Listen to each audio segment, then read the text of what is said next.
Hi, everybody, and welcome to our continuation of Telepathy and the Etheric Vehicle video commentary. I've been trying to do at least one of these fairly short every day. We'll see whether I can continue to work in that way. For right now, we're beginning on program number 24. And we finished 23 yesterday. Today is the 15th of November, and we are starting on page 59, almost page 60.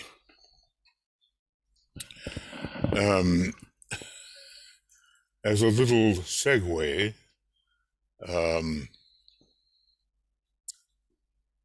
DK is speaking of the unfoldment of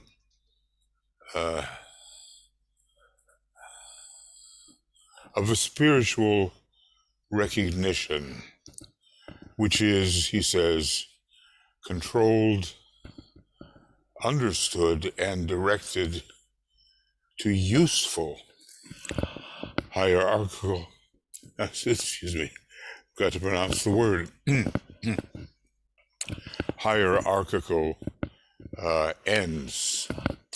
In these words, and I'm repeating them here, controlled, understood, directed, you have a very simple definition of the process to which we technically give the name the science of impression.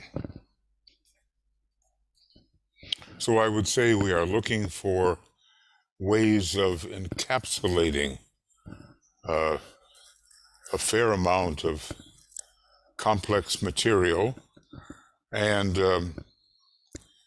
he has spoken largely of telepathy, of invocation and evocation, both as a science and as a technique. He has spoken of the science of impression and the supreme science of contact. So if we're going to understand the science of impression, it helps to have an encapsulation of this nature. And let's see a little bit more.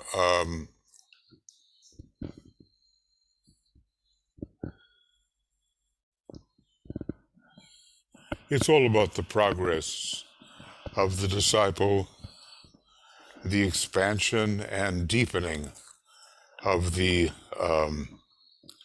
disciple's consciousness,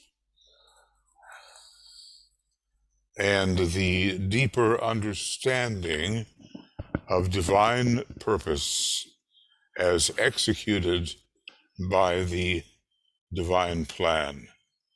Now, two of the important words he dealt with here,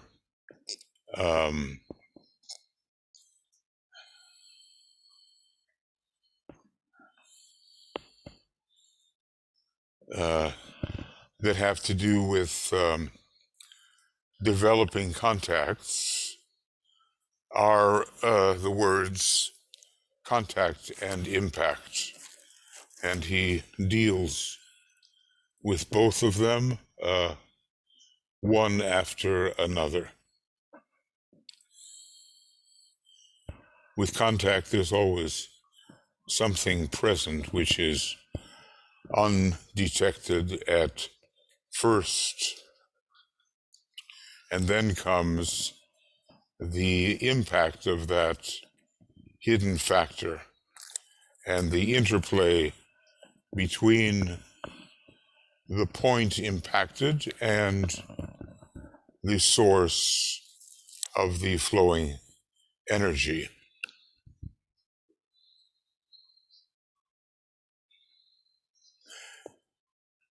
And the creation of a new exploration for spiritual adventure. Impact is something more than simply registering contact. It develops into conscious interaction with, that which is impacted and that which is the impacting factor. An interaction is set up. Okay.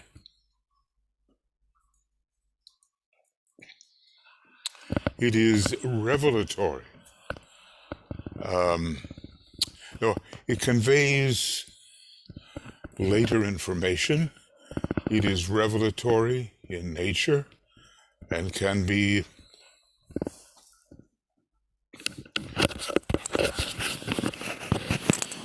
defined in its initial stages as the guarantee to the one who responds to it of a new area for exploration and for spiritual adventure.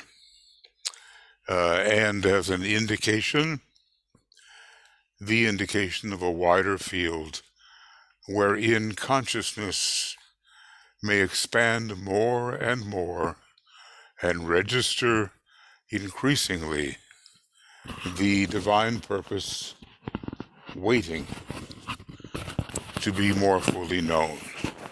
I would say, we know very little regarding the divine purpose and even of the divine plan. But we can always progress in deeper sensitivity to both purpose and plan. Now, this was kind of the segue.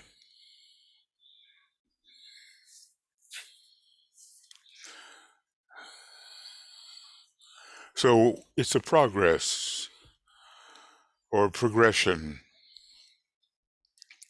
from the normal field of what we may call ordinary telepathic perception through a slowly learned process of invocation and evocation to a state of consciousness distinguished by a trained sensitivity, and thus the disciple moves. And his unfoldment is that of a increasingly spiritual recognition, which is controlled, understood, and directed to useful hierarchical ends. And with those three words, you have the encapsulation of the meaning of the science of impression. Now, I would say that many of us are so preoccupied with mundanities, or is there such a word?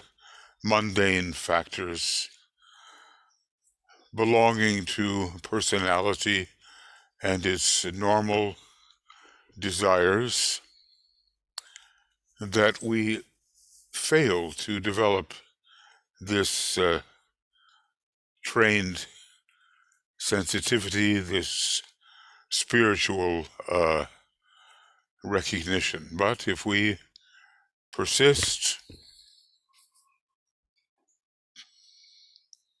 we will succeed. So you can only imagine when these,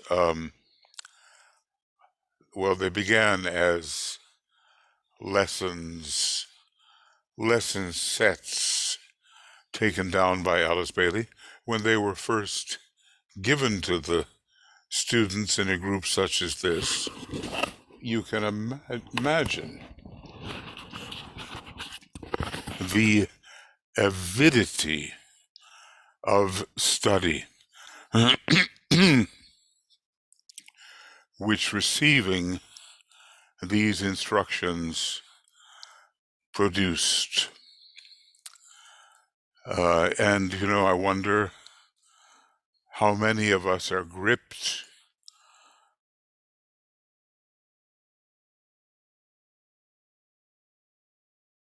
avidity, eagerness for deep study.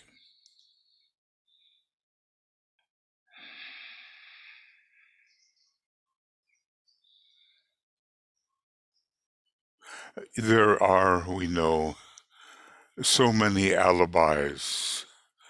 That's one of those words which Alice Bailey used quite a bit. So many excuses for not doing this or that, or going as deeply into the subjects as might otherwise be possible. But if we do not have sufficient aspiration, sufficient avidity, we just will not accomplish with respect to the ashram all that would otherwise be in our potential to accomplish.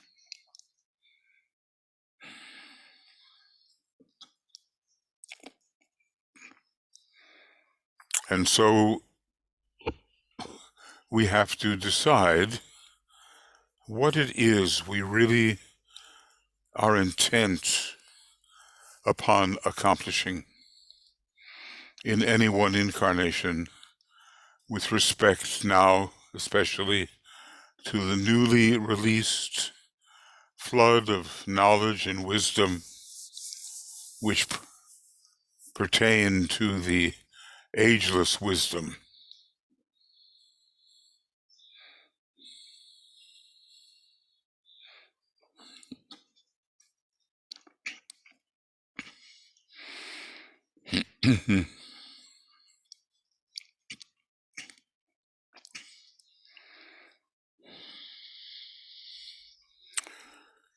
And I can only wish that opportunity now being what it is, that we do indeed seize the day, seize the opportunity, seize this opening to greater knowledge and greater wisdom, and begin to thereby come en rapport with the higher worlds. Okay, well, that may have been a little longer segue than I customarily offer, but here we are on page 59, almost page 60, beginning with program 24. And, after some unfortunate erasures or erratifications of the last few days, I am preserving the text to each of these programs, and you are welcome to have the texts as well as the discussion that is proceeding here in a video format. And then I think you will have everything you need. Okay.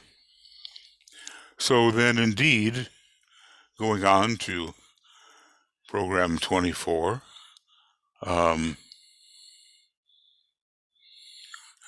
and, oh,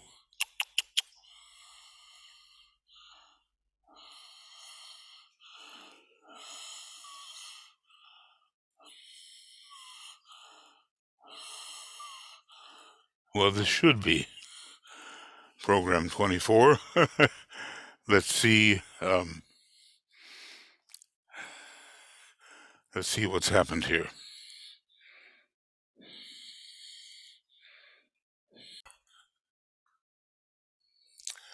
Okay, I hope I fixed that, and I hope you can see what I have here, which,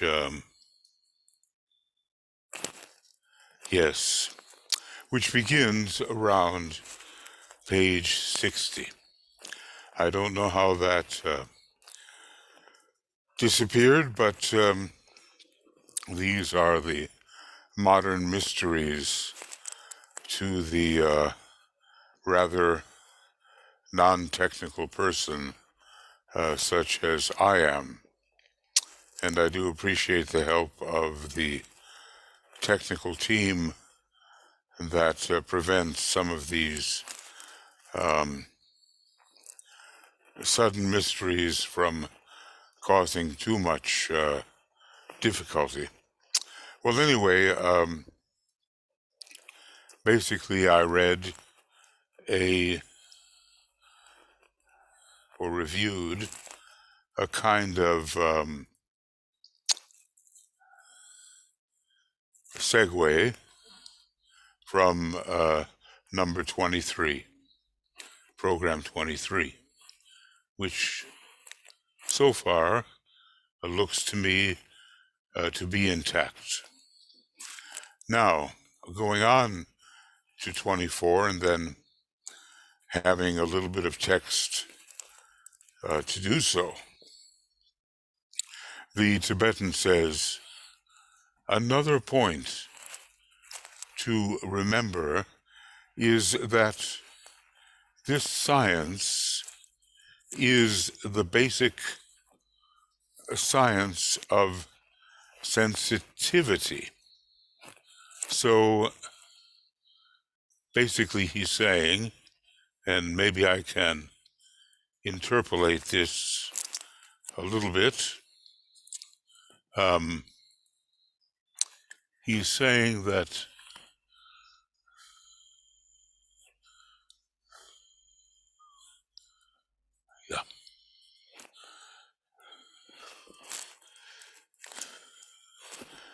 the science of impression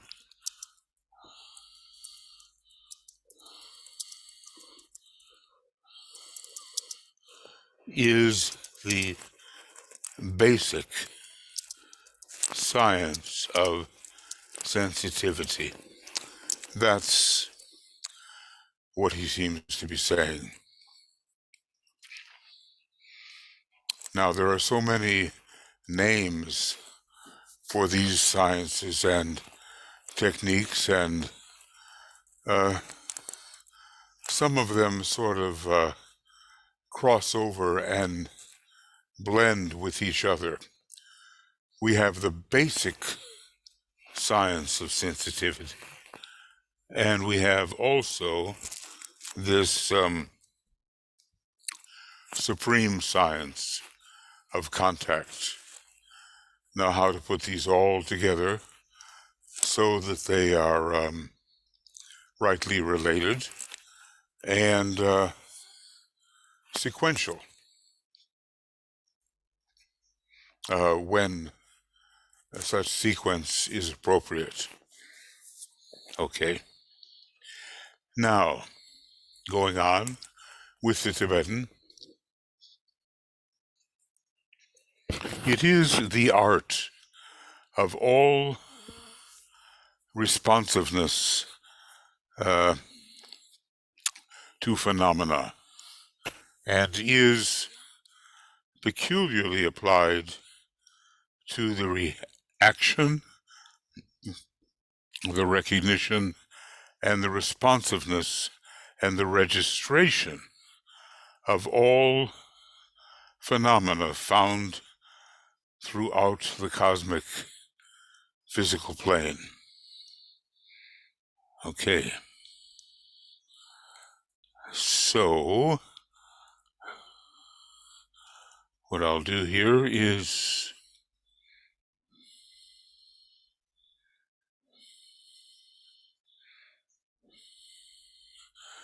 and notice how he uses these mnemonics. I guess one of the things I hope to do here,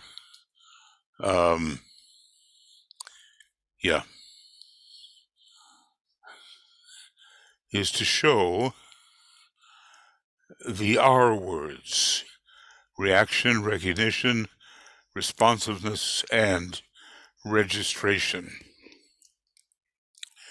When you combine those words, you have a device which simply helps us remember. Just the way when looking at some of the sequences of the meditative process, the I words come in strongly. Illumination, inspiration, initiation, and identification. They help us keep a handle of memory on what we're analyzing and paying attention to. So the art of all responsiveness to phenomena. This is that basic science of sensitivity, or the science of impression. Now, for DK, of course, it is a science. He has, compared to what we have done, he has really mastered this science of impression and this basic science of sensitivity, another name for the same science, that is, for the science of impression.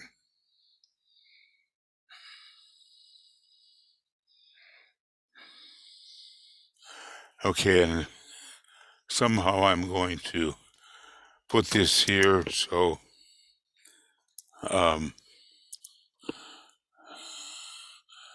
like to keep these together. This is the basic science of sensitivity. Now I wonder what that might have to do with Leo, after all, since Leo is the sign which connects with a fundamental sensitivity. I guess all signs of the zodiac bring forward a kind of sensitivity of their own kind. That's how it seems to me at the moment. The basic science of sensitivity. Now, DK explains to us that he doesn't mean by being sensitive, being a thin-skinned, reactive person who responds with emotion far more readily than with clear thought. Okay. The art of all responsiveness to phenomena. Well, phenomena in some ways has to do with the personality, but I think we can carry that word much higher depending upon the context. So, and notice he uses the word art along with science, and when he does that, we find that the factor of art has a kind of intuitive flavor to it. It's based on the knowledge of the science, but the practice of the science, guided by intuition, is an art.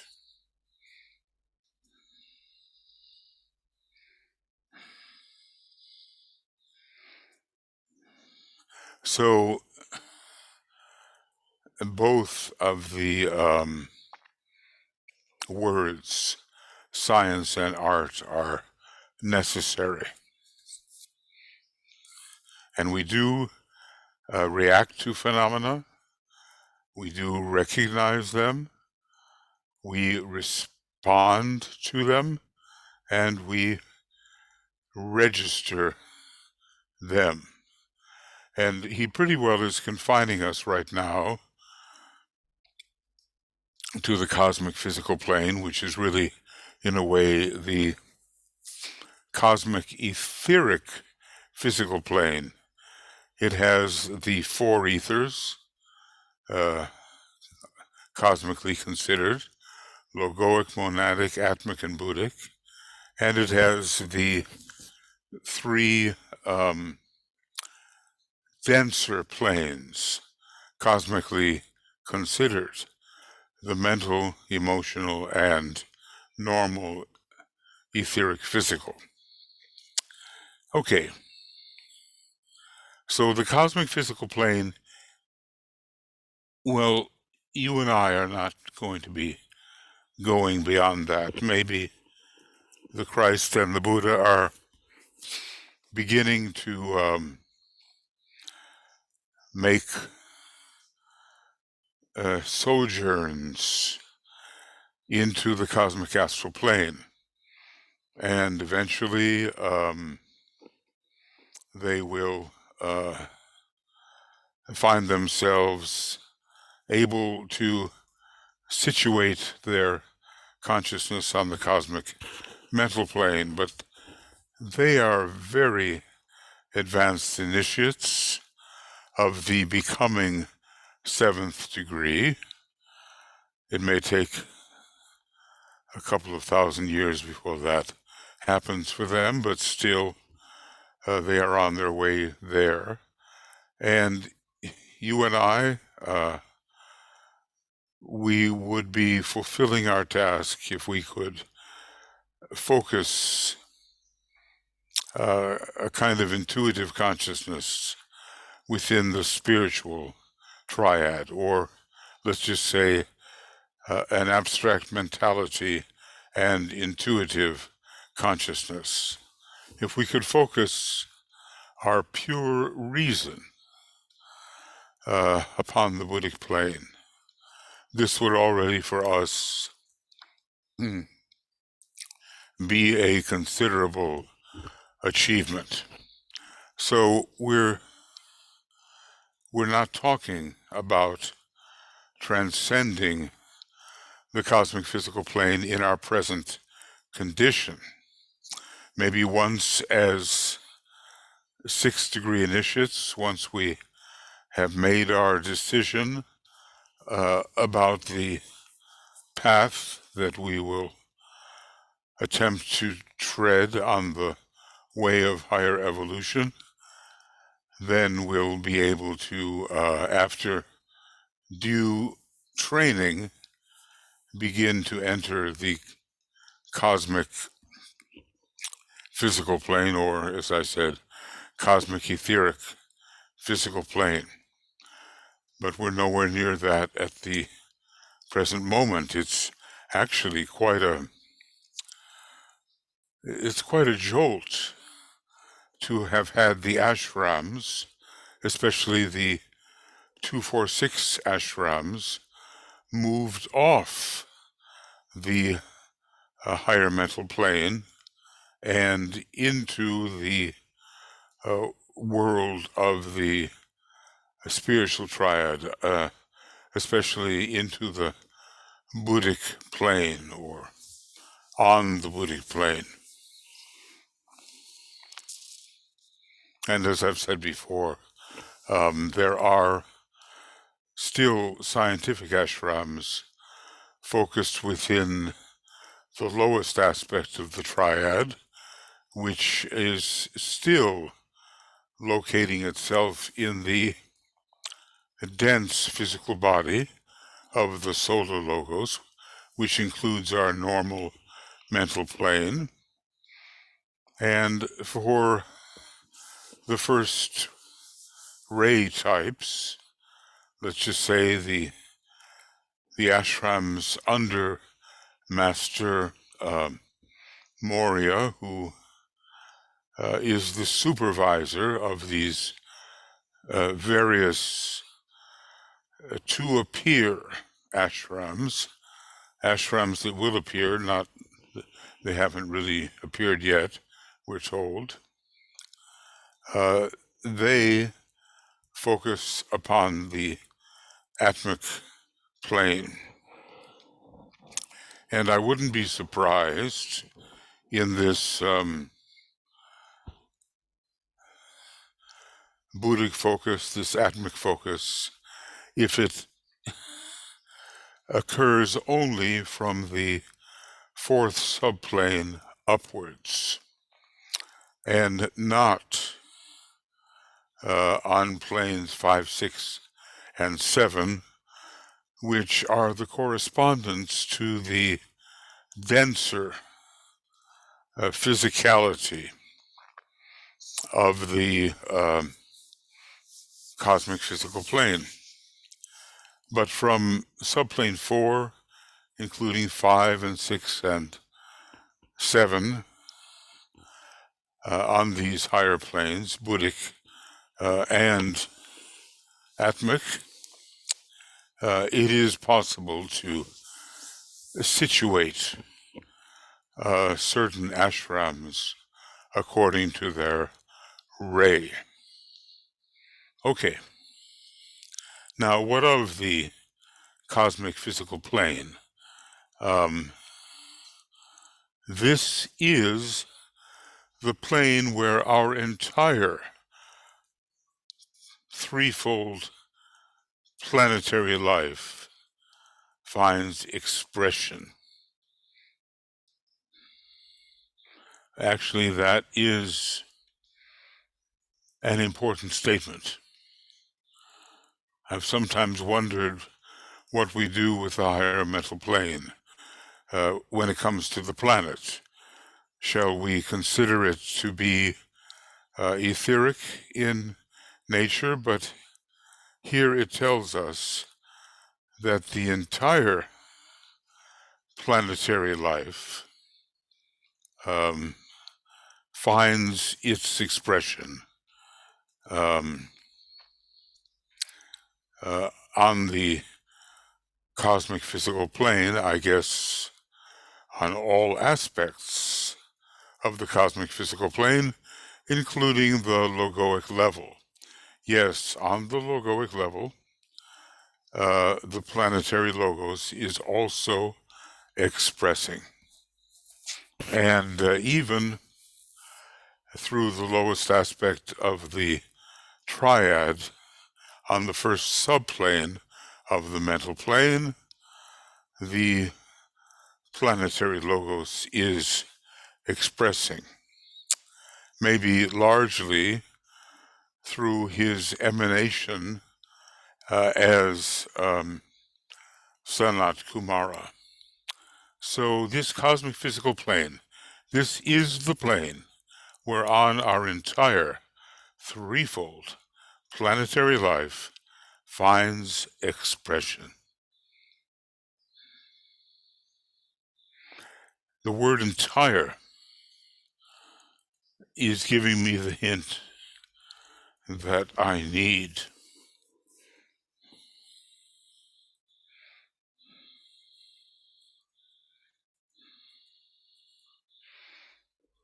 Now, as well, the solar logos is also finding his expression, one of the types of his expression, in the higher cosmic ethers and, in a way, through our planetary logos.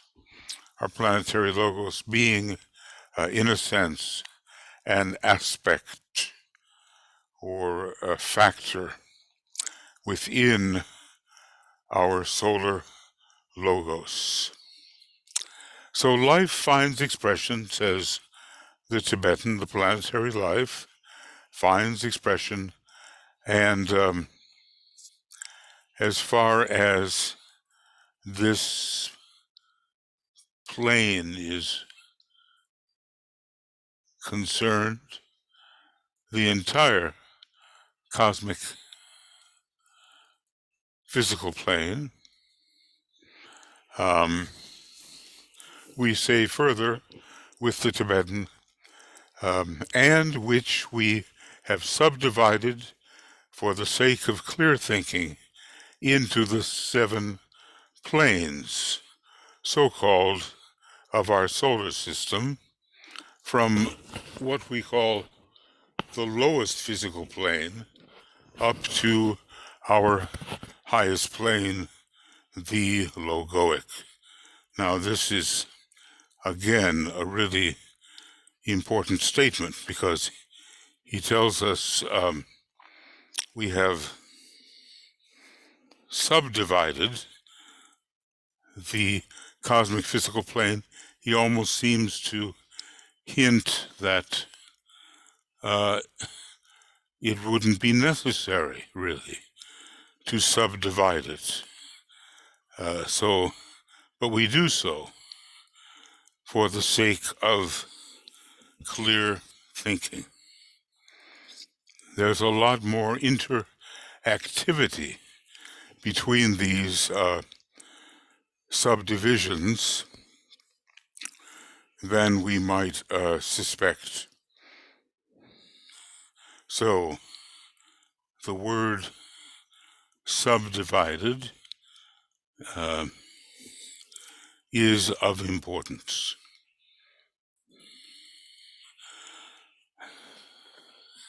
And these are called, the 7 planes of our solar system are simply called solar planes, or maybe another term, systemic planes. And all of this takes place from our lowest physical plane up to our highest plane, the logoic. And we might say that all of,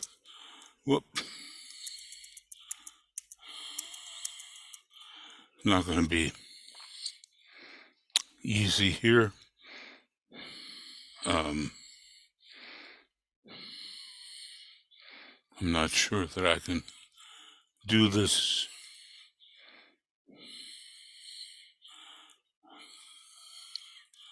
Let's see.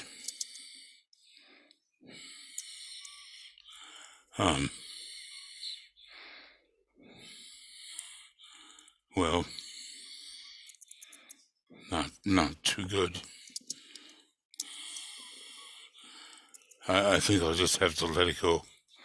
But all of them basically pertain to our planetary logos, and the subdivisions are somewhat artificial due to the normal interactivity of these different aspects. You know, sometimes we get the sort of pancake model of the planes. That is actually rather erroneous. Okay, so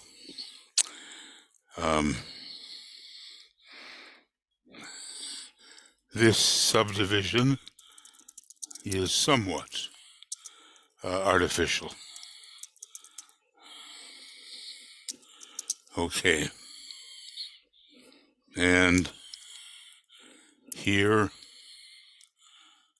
maybe I'm getting a little bit too hung up in writing things down.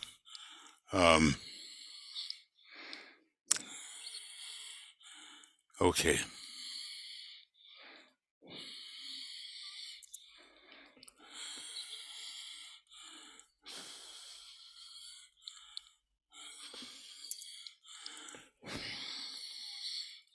Okay. Going on just a little bit here with the Tibetan. In the earlier stages of responsiveness to the two phases of contact and impact, the first task is to develop the needed apparatus of contact, the medium of learning, the mechanism, let me get that straight, mechanism of registration, and then learn to use it constructively and intelligently in the early stages. Okay.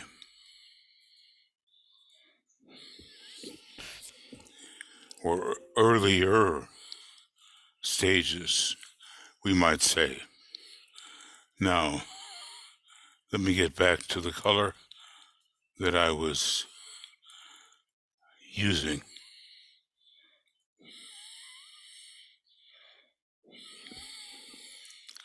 Okay. So the idea is the first task, develop the needed apparatus of contact. The medium of learning, the mechanism of registration. That's the first task.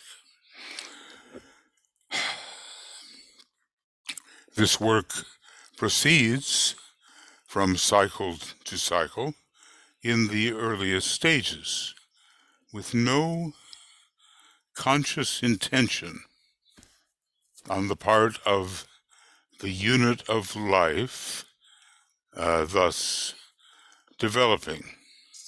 So it's kind of an automatic process. Let's call it an unconscious process.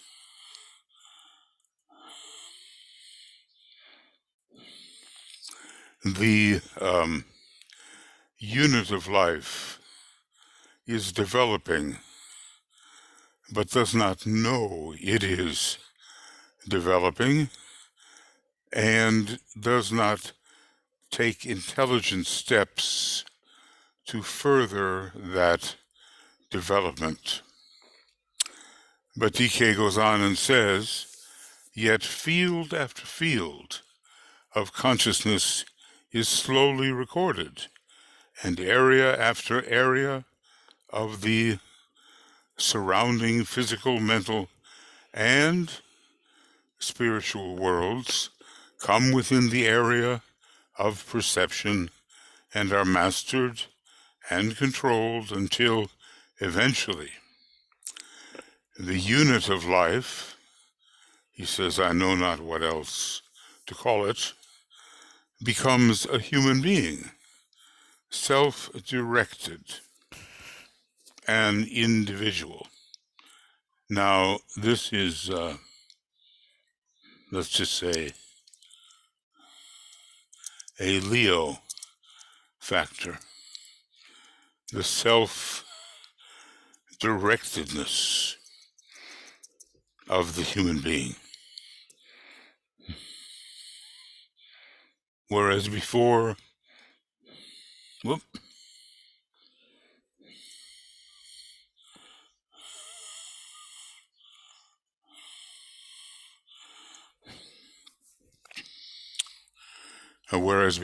there was simply unconscious development.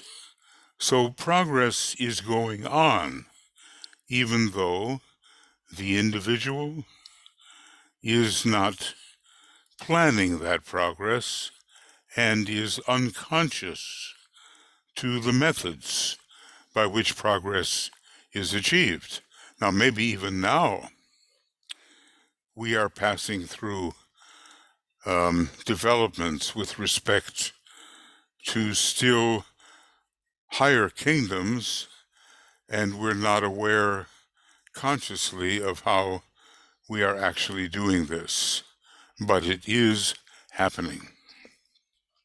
So DK is taking us along the road which makes of a man finally a master. Finally, the man becomes the master, controlling and directing, remember those words, within the periphery of his wide awareness, in consonance with the divine mind and plan. So finally, after much unconscious and then later conscious development, because by the time a man is becoming a master and is looking forward to that step, he certainly somewhat knows what he is doing. So finally, this actually begins to happen, and he's led to that state in which Master DK now finds himself. So this is the becoming of a self-directed or directing human being. And from that time on, the progress towards initiation and mastership can be consciously undertaken.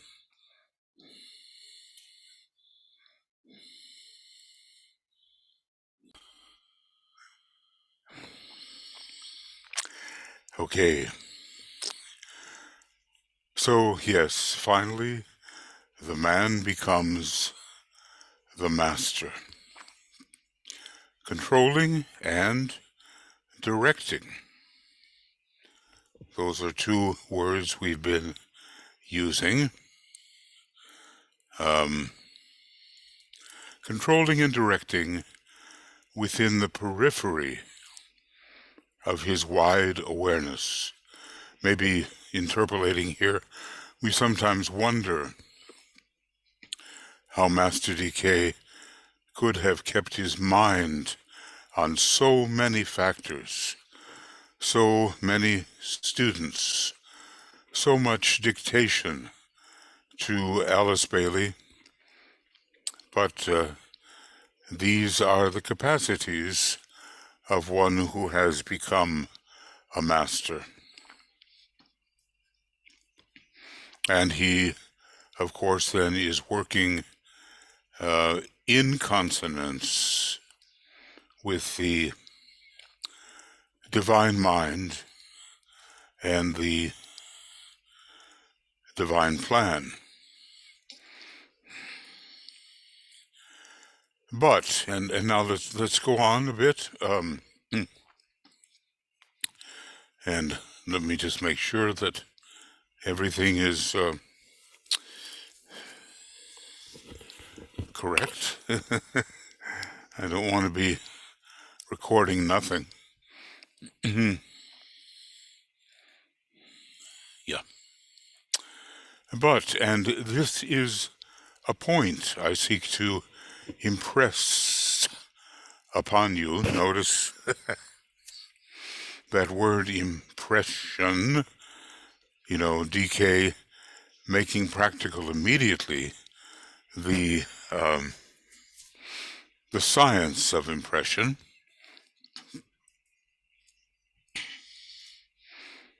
Let's see, going back just a little bit.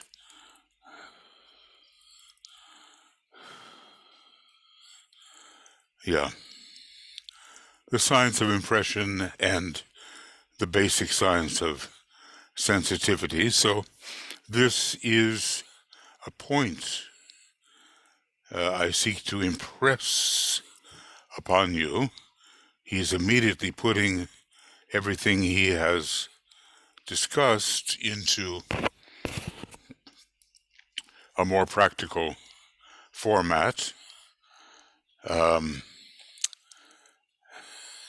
Humanity, he says,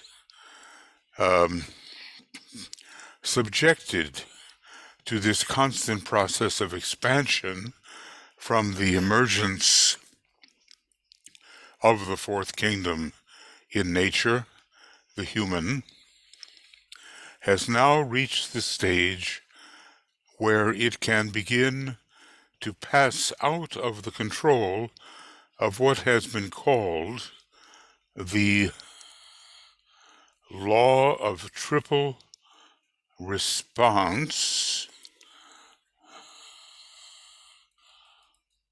into a new phase of unfoldment where a recognized dualism dominates.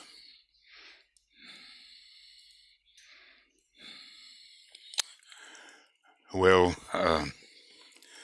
we learn even that at a certain point in the development of the egoic lotus, that the factor of ordinary intelligence begins to fade and intuition takes its place. DK says this is a most important statement.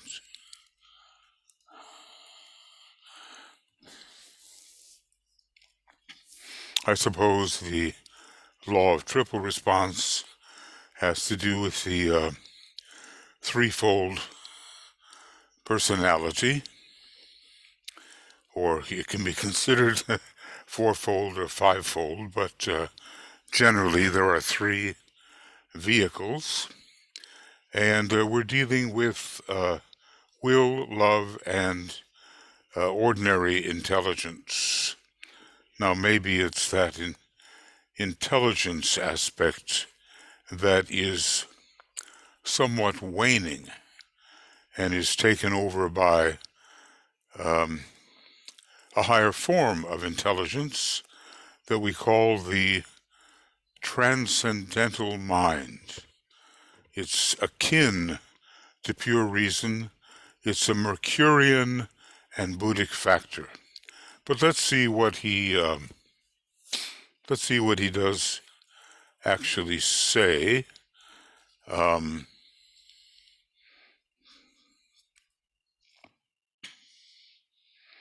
Humanity has reached a new stage, and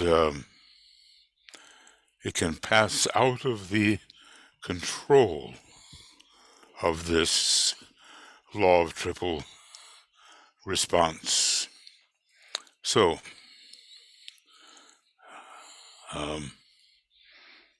let me mark this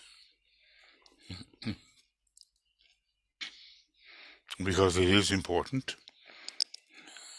Now, we have to be grateful to Master DK because of our obtuseness that sometimes he comes along and says, please pay attention. This is really an important statement that I'm giving you now. Let me word it in this way, and let me commend to you a very careful consideration of my words. I will express what I seek to impart in certain short sentences and in tabulation form.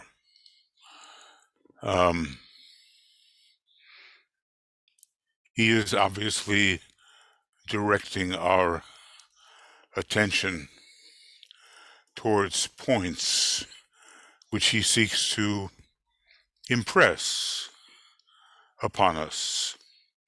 He is exercising this science of impression, the basic science of sensitivity.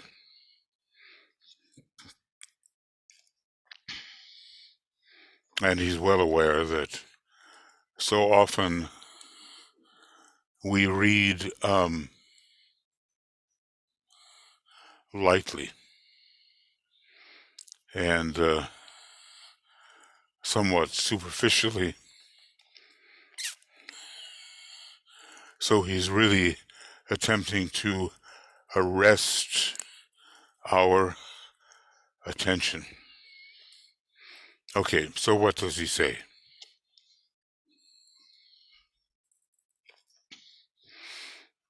And we're on page 61, having begun on 59 and almost page 60. The advanced man in the three worlds is conscious of two inherent triplicities. Now, by the advanced man, we may mean the aspirant or disciple, or we may mean someone who is intelligent, but is not yet at the initiatory phase. So let's see. Two inherent triplicities. And what are these? The lower man, physical body, astral nature, and mind. And the three periodical vehicles, monad, soul, and personality. So look, if the advanced man is aware of the three periodical vehicles, he certainly already has probably taken the first initiation or is somehow studying occultism and is not simply an advanced, selfish, but integrated personality.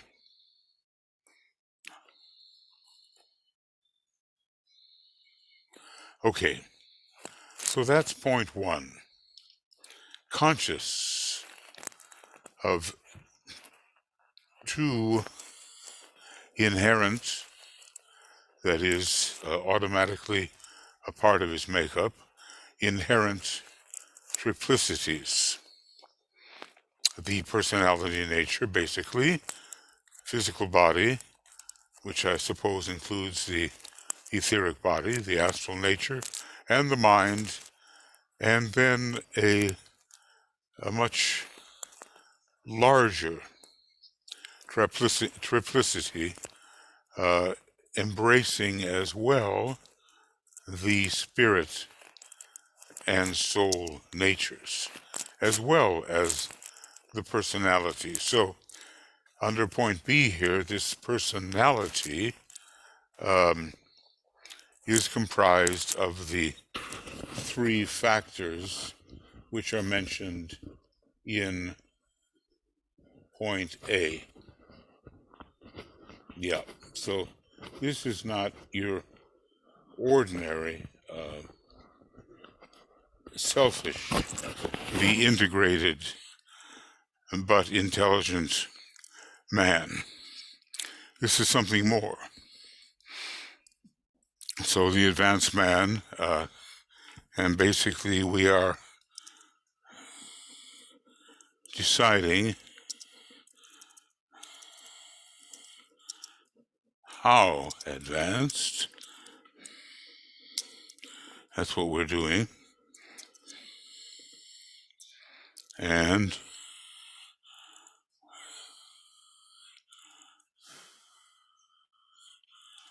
okay. Now, the next one,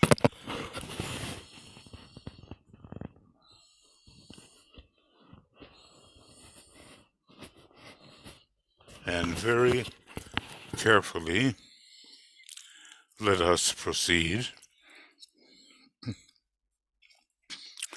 Soul and personality have made contact. Okay, this is defining how advanced he is. He is now technically soul-infused. And we have to ask, all the way? Soul-infused? Because there are different stages of soul infusion. Two periodical vehicles have been at one. Okay. The three lower vehicles, given in point A above, and the soul are united. So this is truly the soul-infused personality. And the individual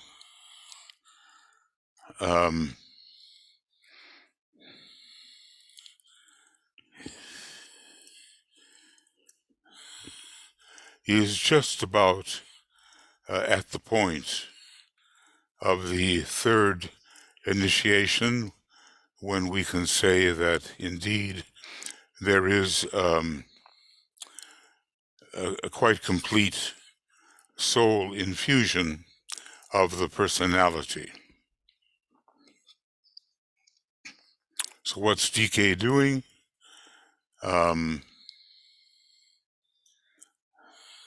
He's telling us how man is outgrowing the law of triple response, and how that gives way to a condition in which dualism is recognized and dualism dominates.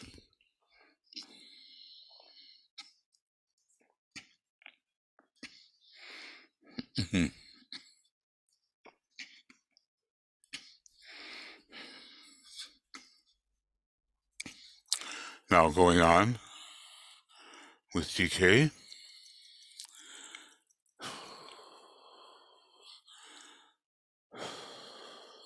See, this is interesting here in number 2. The soul and personality have made contact, but it's a bit more than contact, isn't it? It is actually a more complete soul infusion. Okay. And 2 personality vehicles, periodical vehicles, personality and soul, have been at one. Okay. Now, the etheric body is also to be considered. The etheric body is at the point of assuming great power. I guess we can anticipate that it carries different types of energies which pattern the processes within the dense physical man or body. Now, what about this etheric body?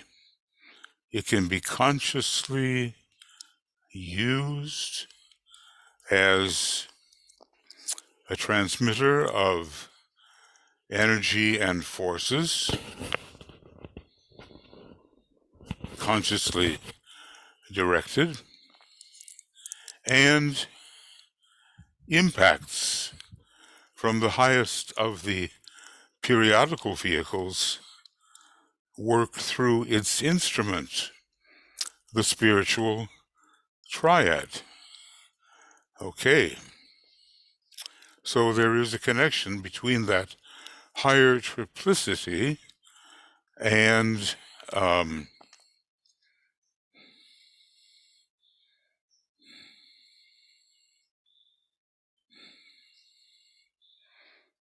the monad.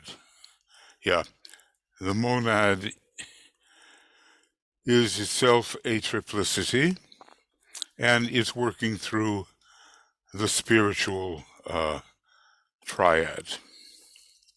So this carries down as well into the etheric body. Okay.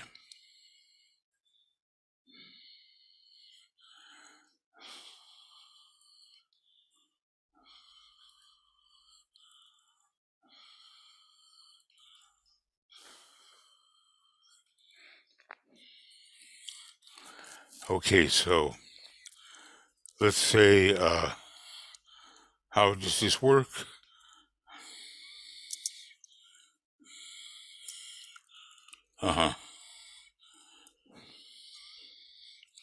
This will not be, okay. From the monad through the spiritual triad, through the etheric body. That's how that works. And what I'm going to attempt to do here is put this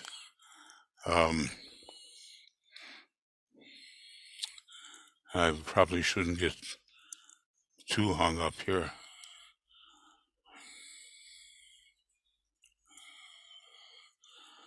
Okay, I want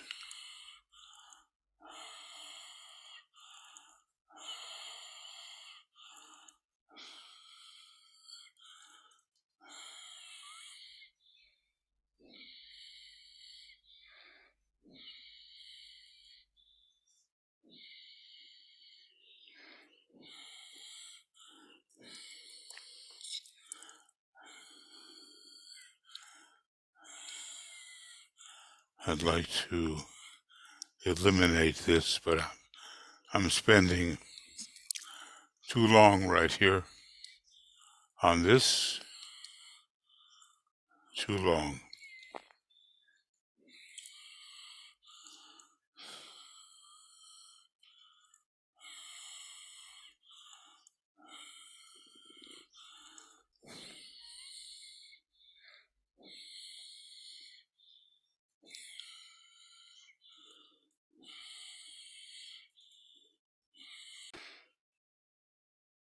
So in any case, we see that the etheric body at this point can carry some very high energies.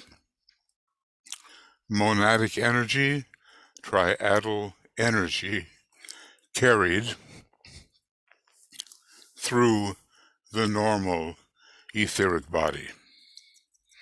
Okay. And going on with the Tibetan, the etheric body is therefore the agent, consciously directed, of the rapidly integrating spiritual unity.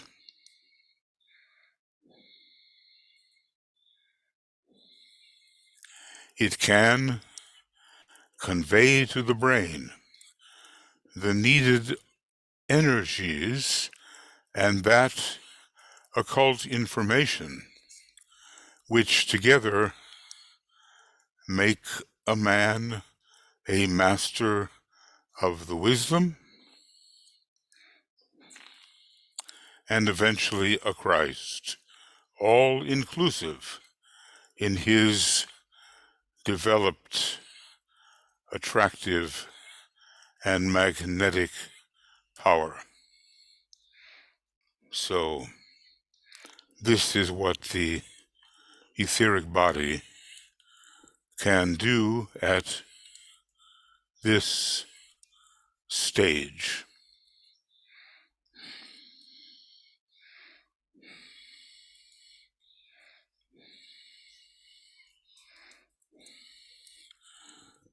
So the Christ is considered to be all-inclusive in his developed, attractive, and magnetic power. So we review what we've been doing here.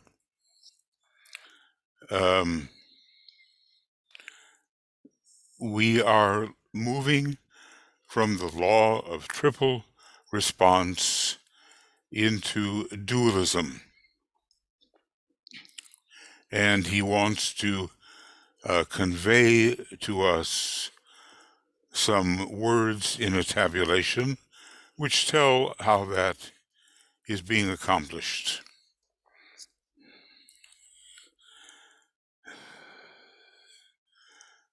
So the advanced man, conscious of two inherent triplicities, there is soul infusion and a real, quite complete soul infusion, and the etheric body is assuming great power, and the etheric body is helping to integrate the spiritual unity, helping to integrate it.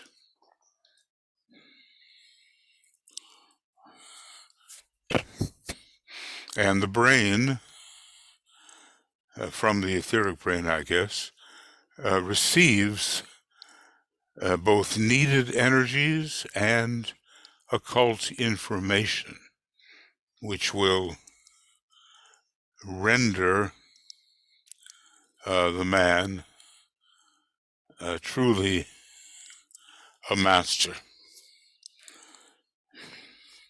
And all of this because the etheric body is becoming so powerful. There's more. There's more here.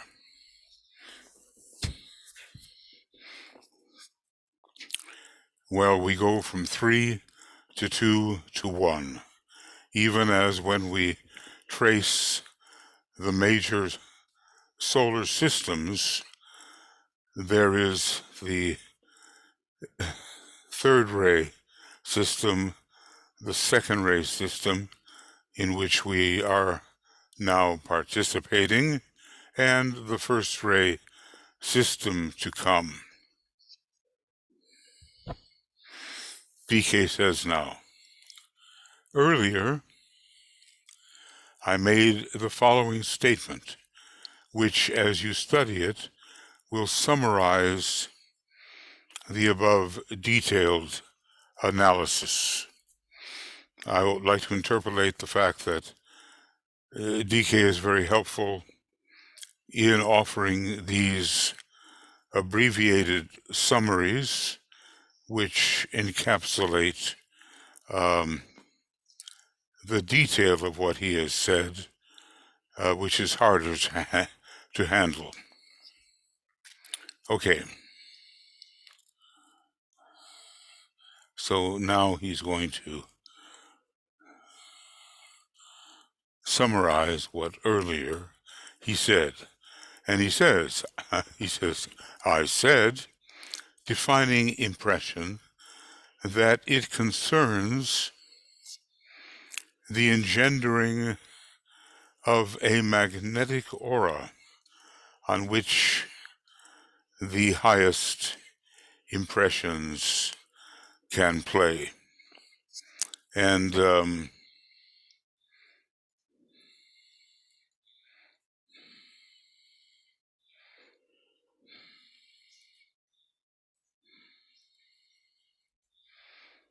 he refers us then to the constitution of man, a chart. Now, going on, he says, this might also serve as a definition of the art of invocation and evocation.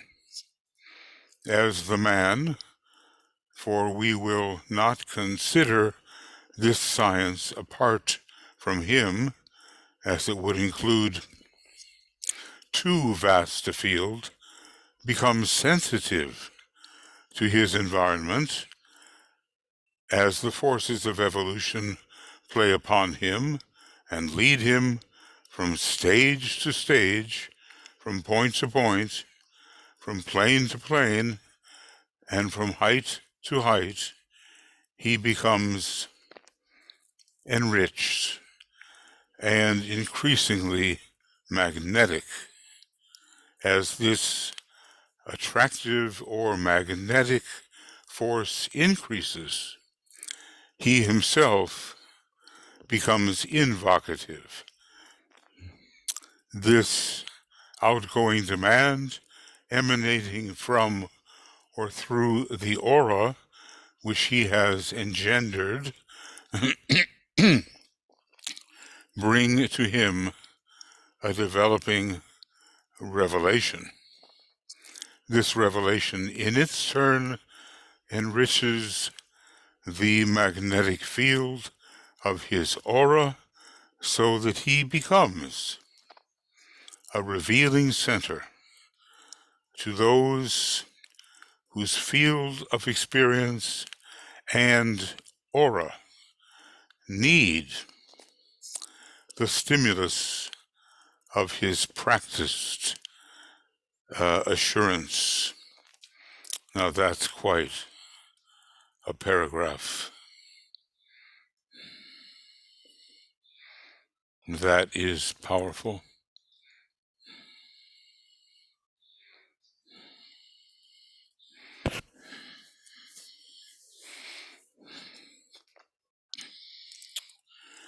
So this is all about defining impression.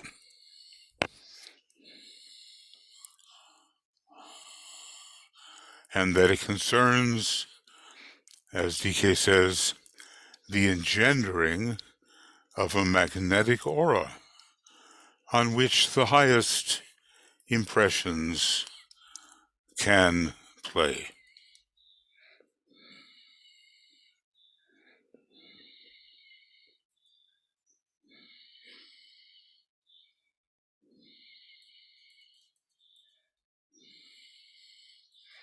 And also defining impression, and another definition,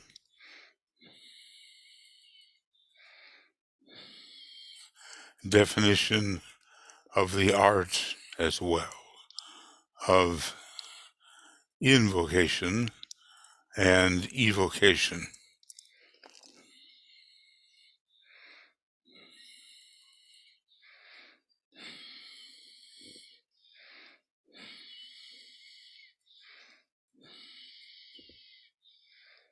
Okay.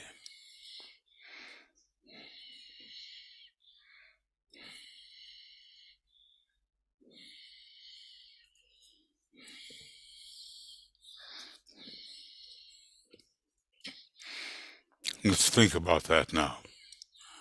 A magnetic aura on which the highest impressions can play because they are attracted to the magnetic aura, and as well, what he's just said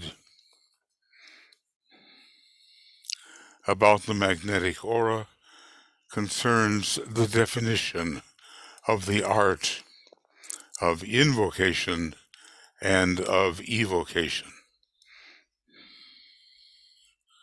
So he's confining himself to speaking of the individual, and he's looking at the individual's progress. And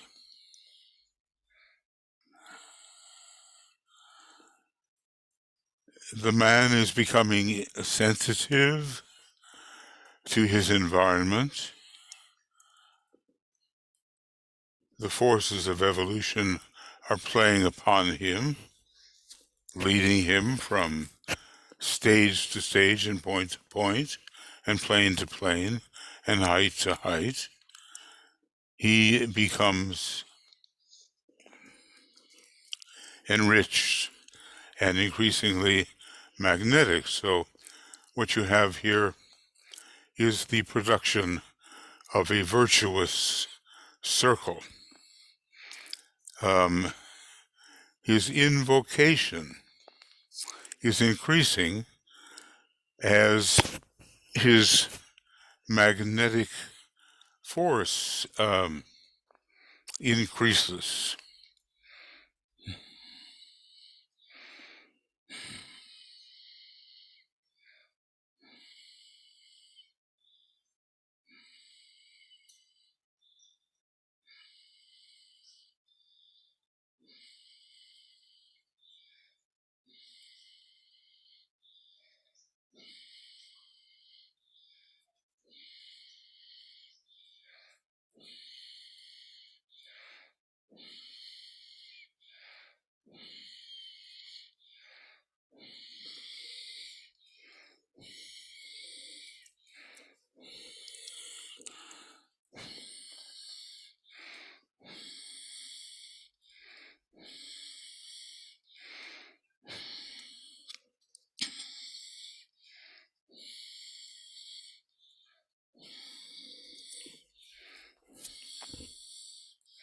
So this is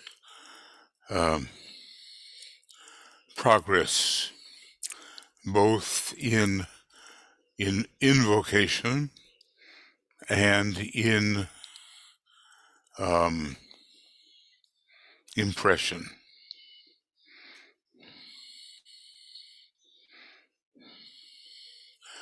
And as the magnetism increases, so does the revelation. And the revelation enriches the magnetism so that he becomes, as Master DK is, a revealing center to those whose field of consciousness, field of experience, and aura need his practiced assurance. Notice those little words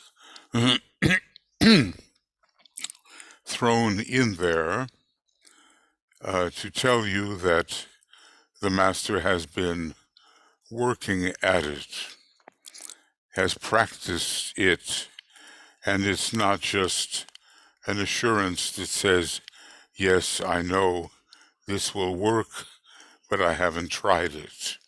It's not that at all. He has become adept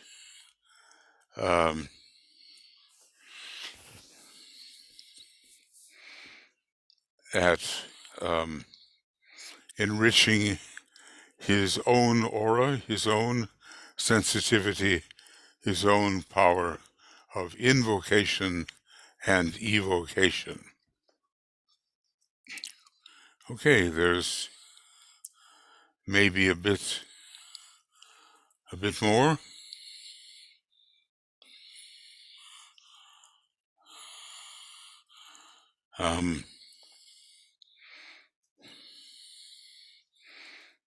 Let's see how far we might get. DK says, finally, it might be said that the entire human kingdom will eventually be a major magnetic center upon the planet, a macrocosm to the lower kingdoms, a transmitter, a distributor, an enricher of the lower kingdoms. So finally, says DK, the entire human kingdom will eventually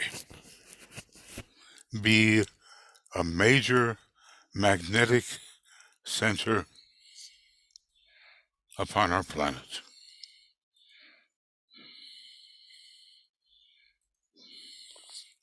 Invoking all the higher kingdoms upon the formless planes. I mean, I wonder if this includes the kingdom of solar lives. No doubt the planetary spirits, the sixth kingdom, are included, but the seventh kingdom is the kingdom of solar lives. Can man reach that far? So, invoking all the higher kingdoms upon the formless planes and evoking all the lower or subhuman kingdoms upon the plane of form.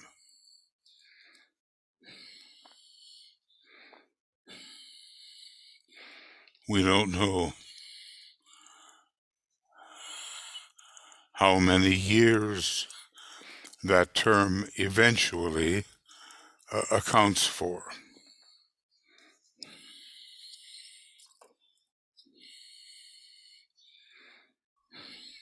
But it does paint a very propitious future for the human race, invoking the highest and also the lowest, and standing at the midway point. Someday, 2/3 of the human family will be sensitive to impacts coming from the mind of God. Maybe we should compare that figure with 2/5 and 3/5. Now, if I'm remembering correctly, 3/5 of humanity remains with our planet following the Judgment Day, and 2/5 are sent elsewhere for continuing education. So someday, 2/3 of the human family will be sensitive to impacts coming from the mind of God as that mind fulfills its intentions and carries out its purposes within our planetary ring pass not. Well, this is the future, but DK is cautious not to tell us that it is happening now, because it just isn't, although maybe tendencies in that direction can be detected. DK is pointing out the future for the coming age of Aquarius, which is an equinoctial age of some 2160 years or so, but there's also a greater age of Aquarius, which lasts an entire Platonic year of almost 26,000 Earth years. So the question is, how many of those great Platonic years have to elapse before these promising eventualities can be fulfilled? Going on with DK, in its turn, humanity will provide the area of mind within whose ring pass not the subhuman kingdoms will find the correspondence of the universal mind, which they need for their unfoldment. Man, as you well know, or at least shall we say have been told, is the macrocosm for the microcosm of the lower kingdoms in nature. And this is the goal of all human service, to help those lower kingdoms unfold.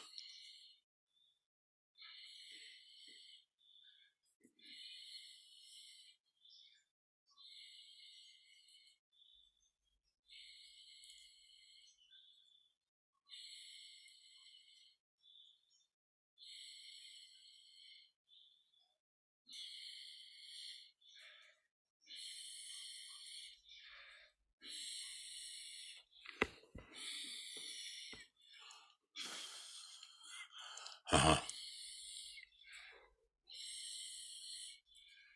Let's see if I can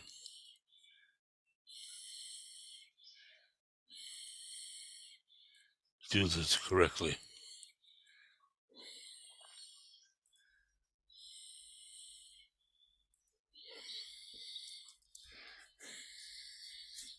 Well, man has a unique place, a middlemost point on the cosmic physical plane, or cosmic etheric physical plane, however you want to look at that.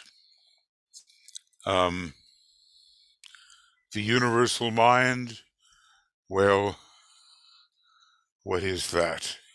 Maybe we cannot take the word universal quite literally, but we can think of the kind of mentality which emanates from the cosmic mental plane.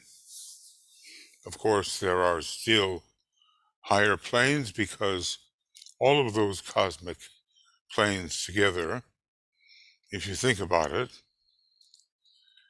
account for a supercosmic etheric physical plane.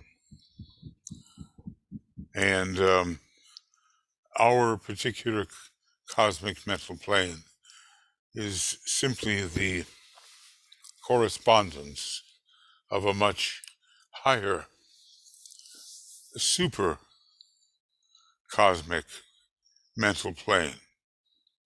I guess this is what made the Buddha's achievement so remarkable, because somehow he, in his true enlightenment of the sixth initiation, he touched the cosmic mental plane. I mean, the other one, the supercosmic mental plane, would obviously be too far ahead of him.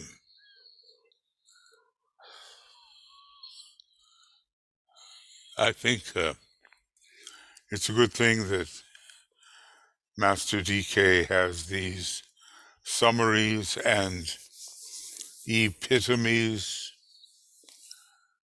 Without them, the amount of detail and the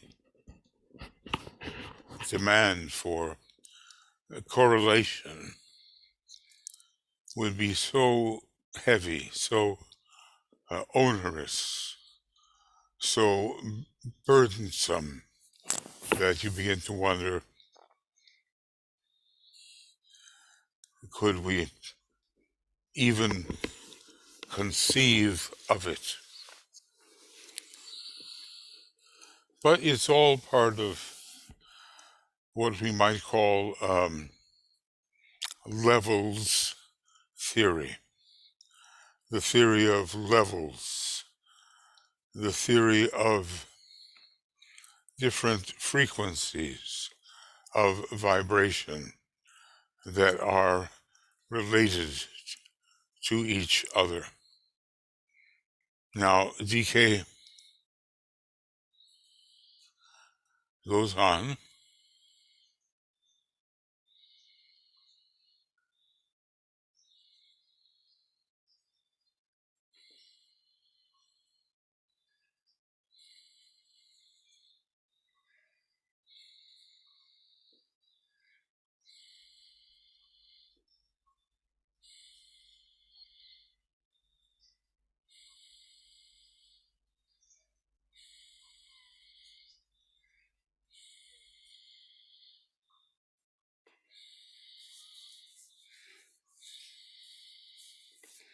Okay.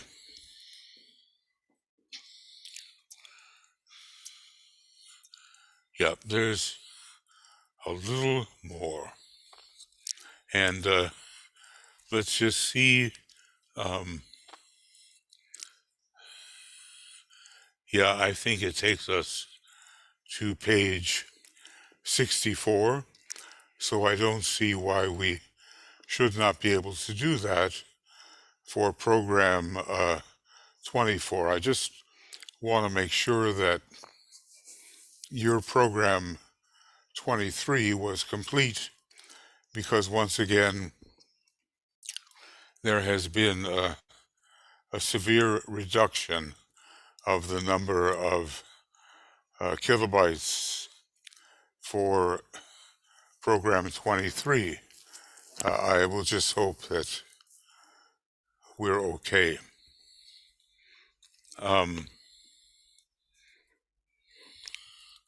I suppose I could go up here and say that this is the beginning of 23, and there's not too much here right now. So I'll count on Michael to get me out of this particular pickle. Let's see. Okay, there's a bit more. What I have said up to this point, says the Tibetan, anent the science of impression, if read also in connection with the teaching on the points of revelation, will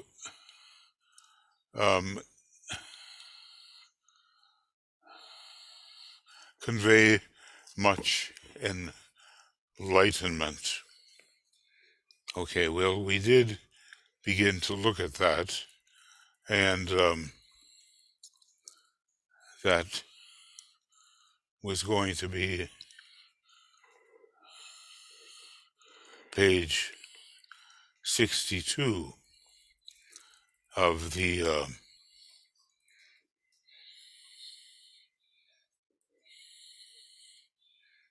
Telepathy and the Etheric Vehicle. So let's see how we're going to do this.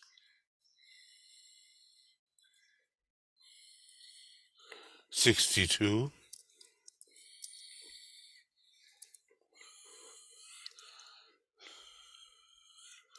And what does it say?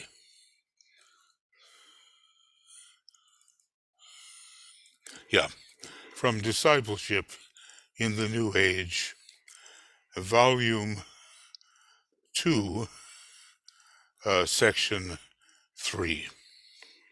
That's where we would find the substance of that little asterisk. But I didn't show you that. We're still here closing out the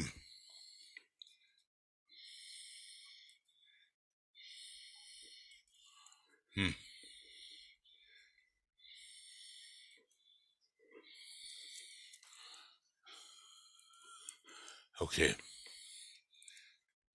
Yeah, it's good. So we have to mix and compare what he has said regarding other subjects in order to get a complete picture.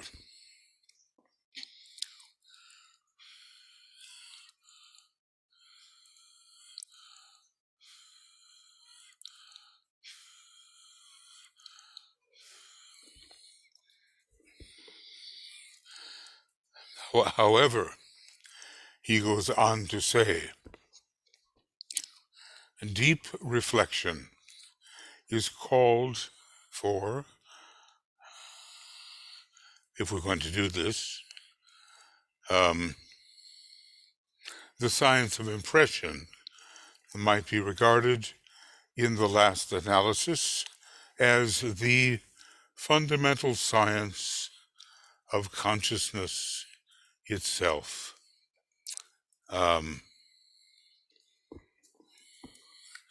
Now, that's already 3 different definitions that we have regarding this science of impression.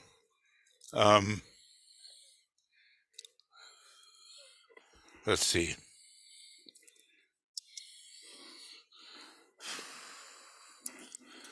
So we have science of impression,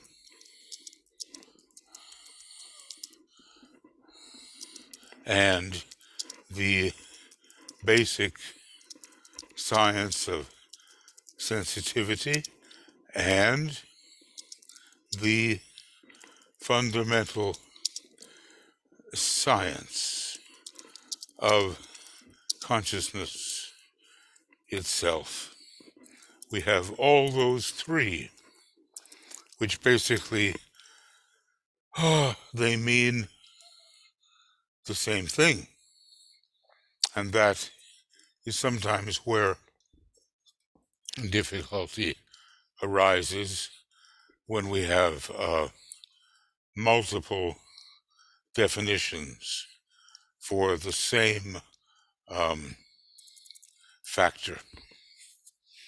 So the fundamental science of consciousness itself, and then I would ask, what about the supreme science of contact? That seems overarching. And sometimes when I'm reading esoteric astrology, I think the science of relations has to be the most fundamental of all the sciences, embracing many sciences and techniques. Okay, so the science of consciousness itself. For the result of contact and impact, remember those 2 words, contact being what is ambient but undiscovered, and impact being the impression made upon a receiver, and interactivity with the impacting point. And the result of contact and impact, says the Tibetan, leads to the awakening of the unfoldment of consciousness.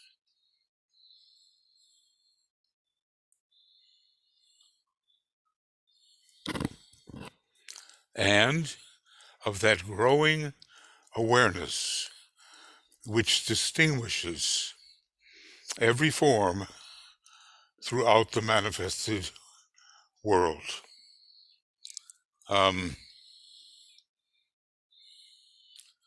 And growing awareness.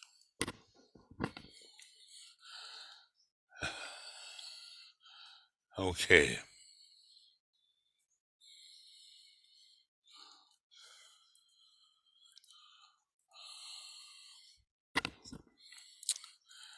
Every form has its own area of awareness. We might even include the mineral forms, which can express a kind of fatigue. According to the hylozoistic theory of esotericism, there is no inanimate or unconscious matter. When you're a student in a high school or gymnasium, they will discriminate between inorganic and organic chemistry, as if organic chemistry has something to do with living factors, and inorganic chemistry does not. But no such real distinction actually exists. So every form has its own area of awareness, and evolution is the process whereby forms respond to contact, react to impact, and pass on to greater development, usefulness, and effectiveness. Well, when you get a good definition like that, you just have to point it out.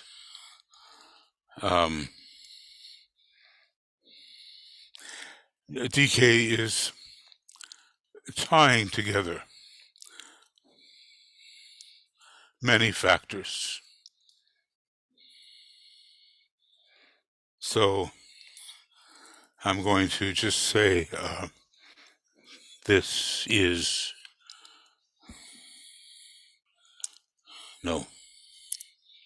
the and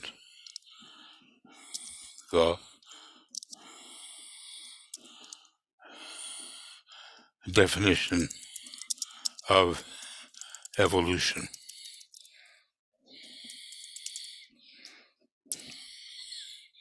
Okay.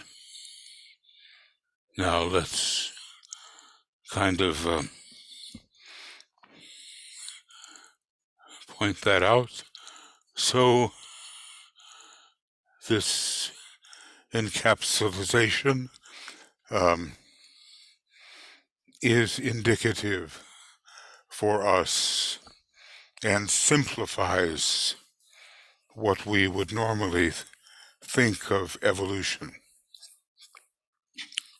Evolution is the process whereby all of this happens.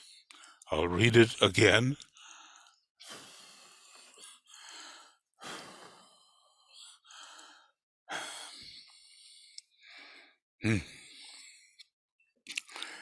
Evolution is the process whereby forms, and remember here that every form has its own area of awareness.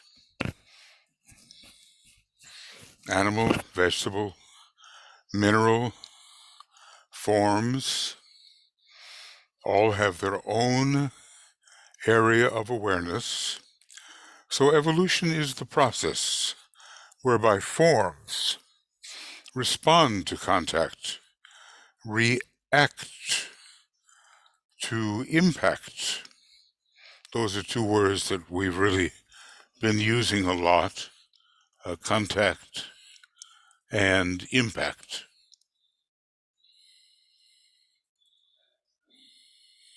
And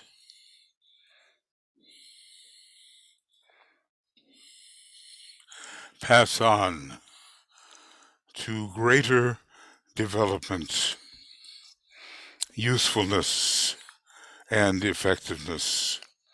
Now, this certainly applies to us. There are many hidden factors, but we can eventually make contact with them. We can be impressed by them, and there can be a dynamic impression, which we call impact, and an interactivity between the impacting and impacted factors. That's what he's been telling us all along, and we too. We are going on to greater development, usefulness, and effectiveness in the eyes of hierarchy.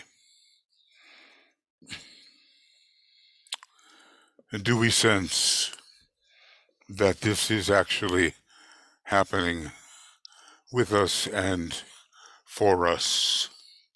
Do we sense it? I'm trying to think, obviously. I've been reading these books for 50 years. And is this true? Has there been evolution? Has there been greater development, usefulness, and effectiveness? I guess I would have to say, yes, there has been, but it has not been all that I would hope that it had been. But we have to be persistent, patient, and we have to trust the words of the Master regarding eventual inevitable development if we follow properly his advice. Now the next little sentence here, the law of evolution and the science of impression cover the unfoldment of consciousness and bring about adaptability to the immanent soul. It's immanent, not imminent, which means it's about to happen. Immanent means indwelling. So the law of evolution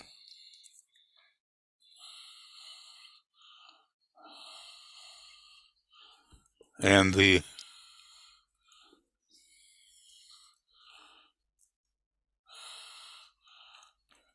science of impression cover the unfoldment of consciousness and bring about adaptability to the immanent soul. Well, is this true of a master? Does the master have the immanent soul? He does have the spiritual triad, which is the true soul, or the true ego, as Master DK calls it. It is symbolically the sword, and the egoic lotus is the scabbard, that which into which the sword is inserted for carrying and for protection. Okay, a little more.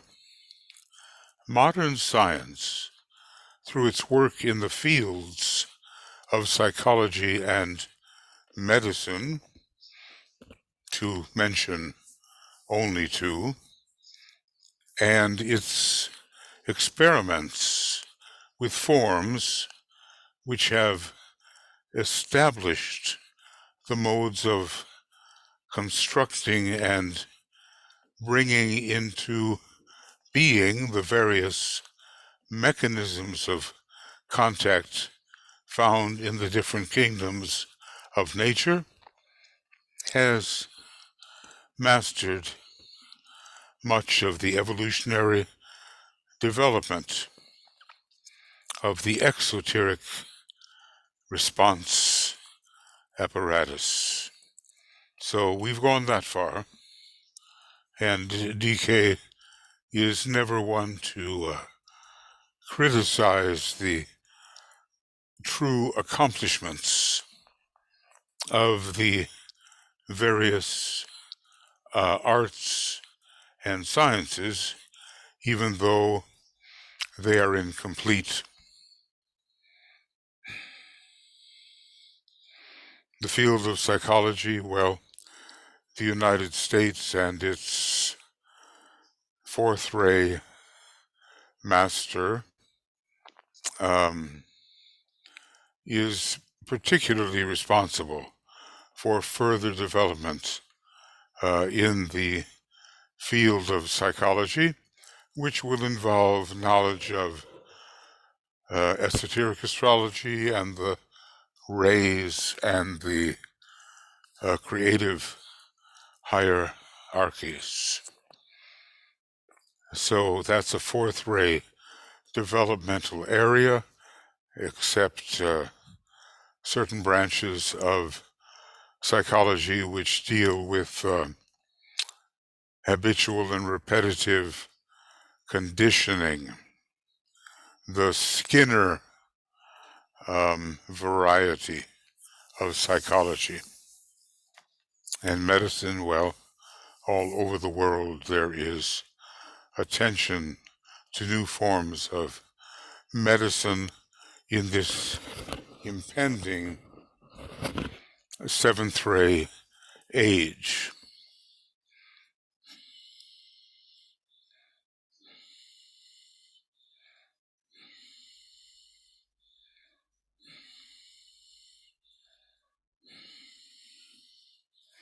Anyway, there has been reasonable mastery in both the psychological and medical areas. And of course, he just says they represent but two of the possibilities. This is why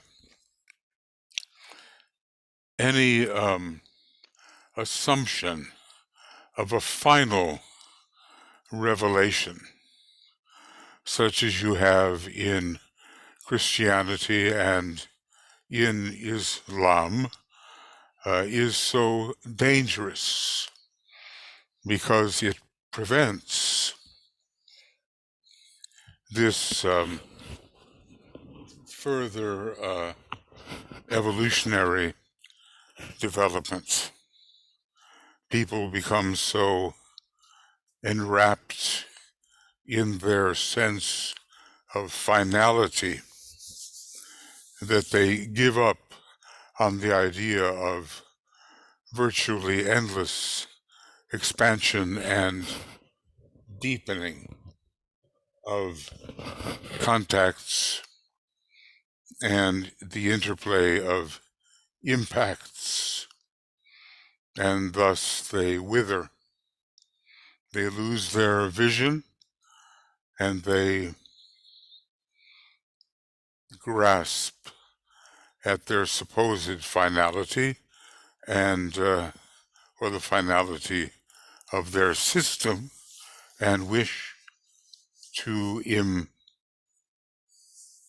impose it upon everybody else. When you get to this, I don't know, but I was just reading that a certain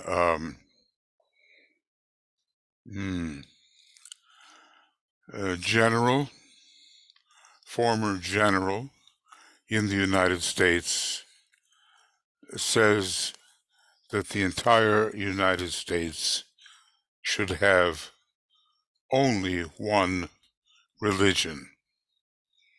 Now, if you think of the outrageousness of that kind of statement, which is delivered in all seriousness, and how many millions say, "We stand with General Flynn," whatever his name is, we realize the danger of the religious totalitarianism which that suggests. Now, there'll be a battle about it, obviously, because it is unacceptable in a world of such revelatory diversity. You know, it can't be Buddhism, can't be Taoism, can't be Hinduism, can't be Islam. What's it going to be? Confined, parochial churchianity, a Christianity that Christ himself would not recognize as representative of what he tried to teach 2,000 years ago. Okay.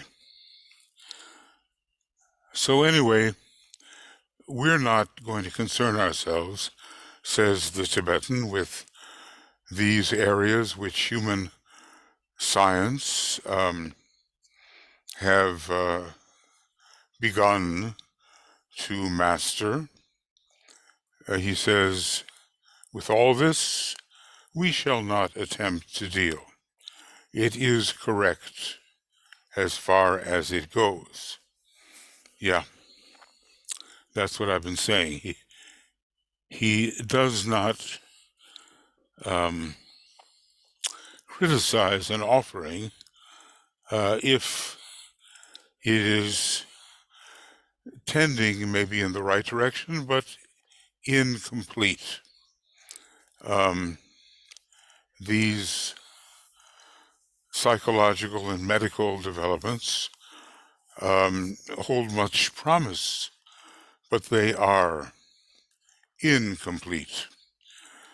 We shall, he says instead, we shall confine ourselves to a consideration of the contacts and impacts which confront the disciples and initiates of the world today as they work in the hierarchy and through an ashram, and whose path of advance is as a shining light, which shineth evermore until the full enlightenment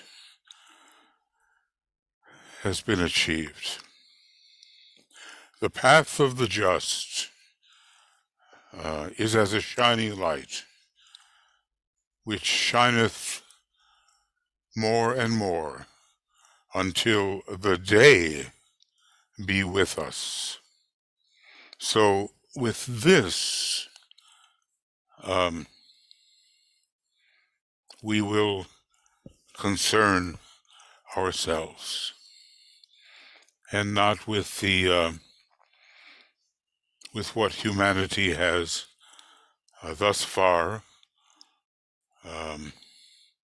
achieved, but incompletely achieved.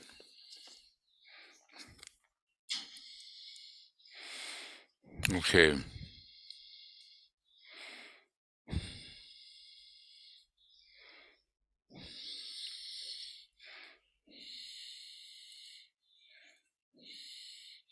So we are on page 64, and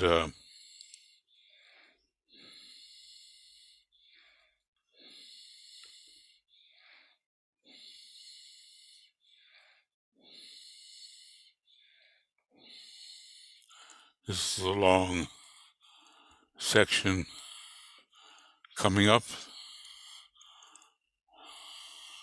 very long. So from 64 to 75.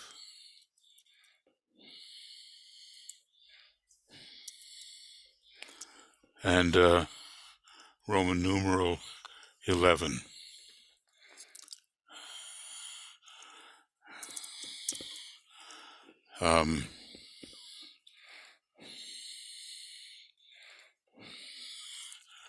I'm afraid I'm up to my old tricks, erasing things that should not be erased. So, let's see if I can manage something here. Okay, up to page 64, we've gone that far. And we began finding our place of beginning, of course, is necessary. From 59, almost 60,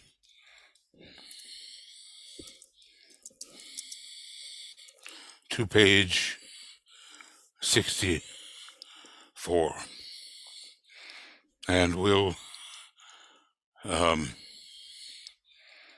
okay.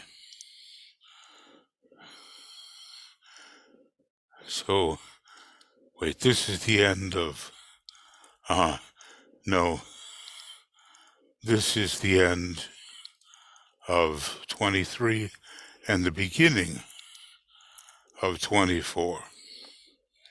And I'm going to bring this down.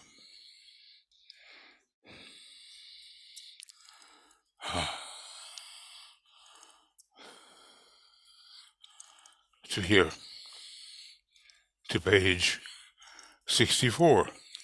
So it's the end of program 24.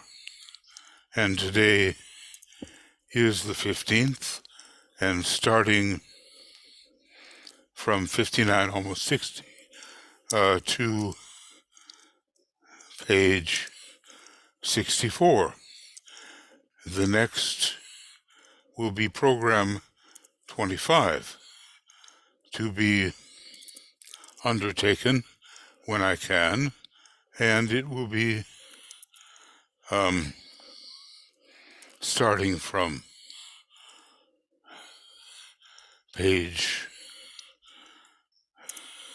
64. I hope that gives it to us, and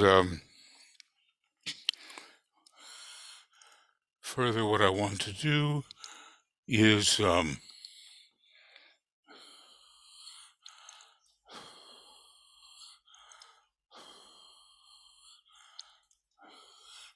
should have turned that off for your sake. Excuse me that I'm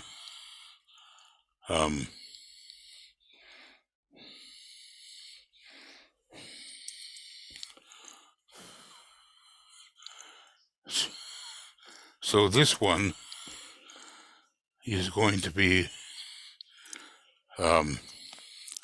program number 24, and hopefully I don't reduce it.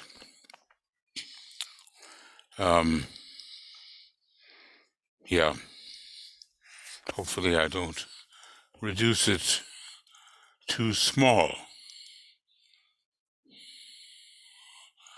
And let's see, I think what I'll do for the moment is this. Okay, friends, I hope I've recorded something here. This should be program,